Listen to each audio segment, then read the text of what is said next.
It's really hard to describe how difficult the circumstances are for living out here in Skid Row. There are so many people who are battling mental illness. A lot of people got triggered just by seeing us with our cameras. You're gonna get your killed on Skid Row about that camera. We've seen syringes in the street. We've seen feces in the street. You can smell the lack of sanitation. So not only is this a major homeless crisis, it's a public health crisis and a mental health crisis too.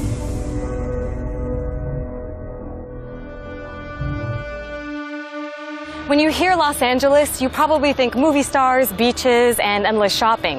What you don't hear, though, is that this is ground zero of America's homelessness crisis. I'm on Skid Row, which is the epicenter of it, and I'm about to tour these 50 square blocks where folks have hit rock bottom. LA's homeless population is exploding. The number of people living on the streets and in shelters has soared by 75% in the past 6 years. There are up to 60,000 homeless people in LA County on any given night. The largest concentration of them live here on Skid Row, a sprawling tent city in the heart of downtown LA.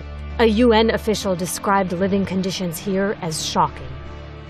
Suzette Shaw has lived on Skid Row for 6 years. She used to live in the shelters, but now has a government-subsidized apartment. I asked her to take me on a tour of her neighborhood. All of these people in this very condensed population, again, where do you see trash cans? Where do you see water fountains? Where do you see food? Law enforcement, they don't like the tents up during the day. But then look, we have all of these people like out here on the concrete that are subjected to the heat and the sun and it's really all the hot. other ills of the street. Just a block away, police closed off the street as workers conducted a massive cleanup of the sidewalk. Tell me what we're seeing right now. So this here are the hazmat street cleaning teams that come out and they do street cleaning. And it's periodically done. They have been known at times to confiscate people's belongings from their prescription drugs to sometimes people have like birth certificates and all of that mixed in. But along with that, people are carrying a lot of other personal items that are deemed hazardous, and therefore they end up throwing them away. The street cleaning is done ostensibly to stop the spread of diseases, as living in these encampments poses several human health risks. There are only 9 public toilets for about 2,000 unsheltered homeless people on Skid Row. Most don't have soap, toilet paper, or paper towels. Porta potties used to be here, and they took them out. They've recently, installed a couple of more. But it's been a huge fight and pushback from the community in regards to the fact that there's no public toilets. Because where are people supposed to go to the Because where bathroom? are people supposed to go? The lack of sanitation largely contributed to a deadly hepatitis A outbreak that started in San Diego and spread to Los Angeles last September. On top of that, the streets are littered with needles that get reused, further increasing the risk of spreading diseases like HIV and hepatitis C. It's estimated that more than half of homeless people in LA County struggle with substance abuse, and about a quarter suffer from mental illness. Life expectancy here is 48 years, compared to the average American, who lives to 78. The homelessness crisis is made worse by a cycle of people going from prison and jail to the streets. They don't qualify for food programs and housing and so forth. And so then that puts them at the mercy of being on the streets. And once here, they face further criminalization from law enforcement.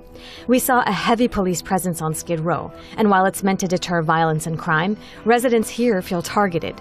Police give tickets for minor things like jaywalking, and when people fail to appear in court, an arrest warrant is issued.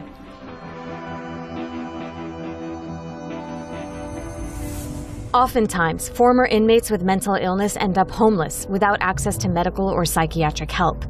The death of 43-year-old Charlie Kunang, who was previously treated in a prison psychiatric hospital, brought this issue to national attention. You gotta step outside, man. We gotta figure out what's going on. Come on, brother. In 2015, Charlie was shot and killed by LAPD after a confrontation over a suspected robbery. The situation quickly escalates when officers force Charlie out of his tent and tase him. They take him to the ground, and that's when police say he reached for an officer's gun. He dropped my gun! He dropped my gun! He dropped my gun! Prosecutors said the officers acted in self-defense, and a police commission ruled that they were justified in the shooting. Suzette took me to the spot where Charlie was killed. Obviously, maybe we should have had a mental health team out here to maybe help the situation before then we chose to pull Charlie Kunang out of his tent, taser him, and then kill him.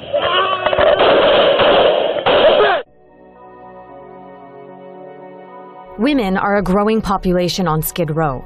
9 out of 10 women here have experienced physical or sexual violence in their lifetime. I actually felt preyed upon at times because if you're a woman living out here, then you must be a prostitute. You must be a hoe. Women have to become tough to survive Skid Row, even with each other.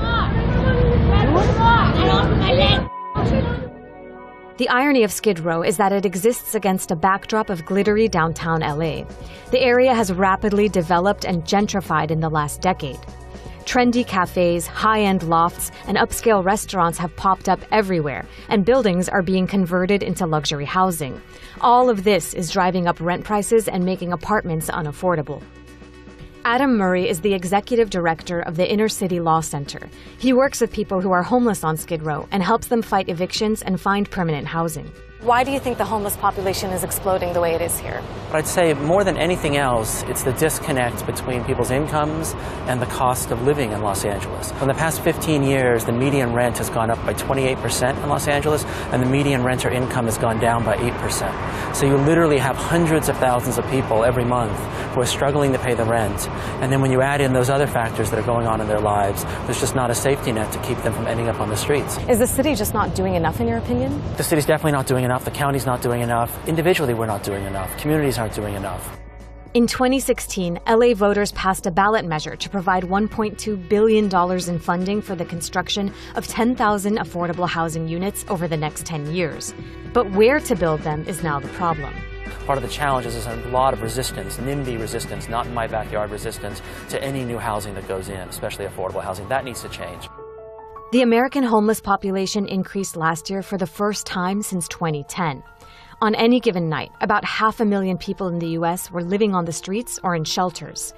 Meanwhile, President Trump and congressional Republicans want to cut spending on social safety net programs, including federal housing assistance. In his budget request, Trump included work requirements for people who receive public housing subsidies, food stamps, and Medicaid. He also proposed cuts to housing voucher programs that have helped people like Suzette find a stable place to live. Skid Row is an extreme case study example of homelessness in the U.S. and how, for now, the problem seems intractable. Most people here are chronically homeless, meaning they've been living as such for at least a year or repeatedly. What do you think is really misunderstood about a place like Skid Row? We oftentimes pathologize poor people. We see them as lazy. We see them as not really trying to, we don't see the resolve that it takes to actually sustain out here, to have hope when there is no hope. I've met women who are nurses, Stanford graduates, that come from families. I met people who are connected to celebrities living out here. And we lack the seeing that these people are actually human, that we're human, because I live here. Hey guys, it's Dina and I'm on Skid Row. So that's a glimpse of LA's homelessness crisis. Make sure you check out the rest of the videos on our playlist for Direct From.